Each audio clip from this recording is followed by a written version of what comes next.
Neil, I think let's take a look first, at the two teams that Kevin Durant would like to play with, Phoenix, Miami. Neither of those teams really has the ability to do a one-on-one deal with Brooklyn. They need to draw more teams in it. Brooklyn wants a massive group of draft picks back, first-round picks, pick swaps, and they also want an all-star level player. And it's just going to take some time for a team to be able to put together that kind of package for Kevin Durant. Remember, he's got 4 years left on his contract. Brooklyn doesn't have to be in a rush to find a trade here. How might all this be addressed in the next CBA? Players signing and then saying, hey, I want to be traded. Yeah, those conversations are ongoing between the league and the Players Association, and it is part of the conversation. But remember something, Neil. Players are under contract. Teams are under no obligation when a player asks for a trade to trade them. And so I think, the Players Association simply says, well, then don't trade them. Hold them to their contract. But the bigger issue between the Players Association and the league, and from the league's point of view, is the financial gulf between the Golden States, the Clippers, their payroll, their luxury tax. So many small market teams right now feel like that the system is set up where they cannot compete at a championship level financially. That competitive balance issue and trying to spread the best players around to more markets, I think that's a real goal of the league. And tweet, the most followed man on Instagram, Cristiano Ronaldo, barely. The most frustrating part is not being sure of what we could have been. Who would have thunk it that the Lakers would not even make the playoffs? A lot of soul searching to take place during the offseason. Our goal was to win the championship. We didn't get it done. You can't make no excuses about it. Far from the gold standard of the purple and gold. That's how the Lakers season ended. But we're looking ahead as ESPN NBA front office insider Bobby Marks joins us now. Bobby, since free agency has opened, it has been eerily quiet in LA. This is the chess, not checkers portion of the NBA season. So play grandmaster for us. What is going on in LA's front office? Well, we knew it was going to be relatively quiet because basically they had the taxpayer mid-level exception that they spent on a player like Lonnie Walker. And then they did a little bit of free agent shopping. Certainly here, Damian Jones, Juan Toscano-Anderson, players signed to the veteran minimum exception here. Now, the big question is, how does this roster take that next step? And I think it starts certainly with, what's the future of Russell Westbrook? $47 million last year of his contract. If you're just going to get rid of Westbrook, a team like San Antonio that has cap space maybe to absorb him, it's going to cost you. First round picks. The wild card, what Laker fans would love, is Kyrie Irving. But Brooklyn's not doing an Irving for Westbrook swap. For one thing, it would cost the Nets about $70 million in additional tax penalty. And the second thing is, younger, all-star, fits better here. So to incentivize him, likely 2 first-round picks here. And it's going to be up to the Lakers if they want to do that type of deal.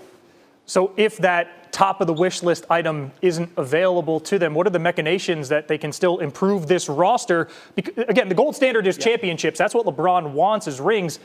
How do they take another step toward that if that ideal doesn't work out? Well, they still have the veteran minimum exception to go out and spend.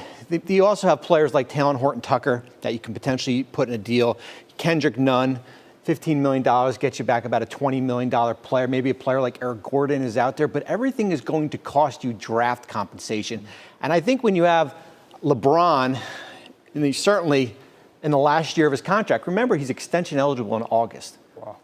2027 and 2029 first-round picks don't mean anything. So you have to do everything right now to put a championship roster around him. Very compelling point of the year, and it's one of those things where you just can't go to sleep. Remember, the Paul George, Kawhi Leonard thing came about, 3 in the morning Eastern Conference time.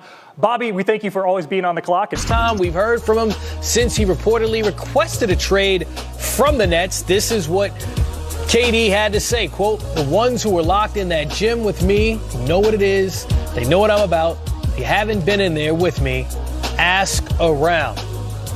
Well, could the Nets provide the fireworks this July 4th weekend? Welcome to Free Agent Fever. Chris Miles here with GA and former GM Ryan McDonough. So, Ryan, let's start off with the Nets, right? Logistically, how does this trade work for Westbrook and Kyrie, and which team is in the driver's seat right now trying to make this happen? It doesn't work player for player, Chris, so there need to be more pieces involved. The Brooklyn Nets will send out some more salary in the deal. So it seems like one of the sticking points, according to our Chris Haynes, is the inclusion from Brooklyn of Joe Harris or Seth Curry. It seems like the Lakers would prefer to get Seth Curry back. He's on an expiring contract. Joe Harris, who's coming off ankle surgery, has 2 years left on his deal. So that is the dance. And you see some of the options there. In addition to Russell Westbrook, the Nets could receive Talen Horton-Tucker or Kendrick Nunn. That works, as well as draft picks, swaps, things like that. So these teams will go back and forth. GA, we were talking about this before the show. It seems like outside of the Lakers and Nets, there's probably a limited market for Westbrook and Kyrie. So I'll be interested to see if these two teams are able to work out a deal. Yeah.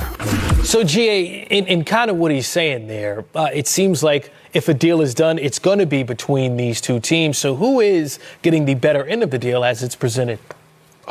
Well, I think the Lakers have to feel good about getting Kyrie, and it's not necessarily just because of the talent, but fit-wise, because Kyrie's ability to shoot the basketball. That's the one area of concern, the big area of concern from an offensive standpoint for the Lakers from last season. They just didn't have a team that shot the ball well, and he gives you not only the shot making, but he's a guy that can space the floor, he can spread the floor.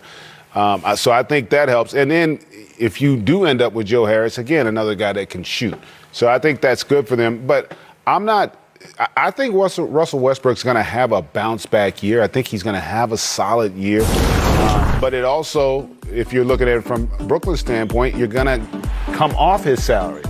You know, they're gonna be able to relieve themselves of that $48 million number. And for a team that, in essence, maybe they don't want to go into complete rebuild mode, but they do want to have some flexibility moving forward. And he probably gives them that. And there's always the possibility that he could re-sign there. Now, they're going to have issues, as Ryan was talking about before we came on the air. Now they go to being a team that doesn't have anybody that can shoot, because they're going to have Westbrook and Ben Simmons on the floor at the same time. Those are your two primary ball handlers.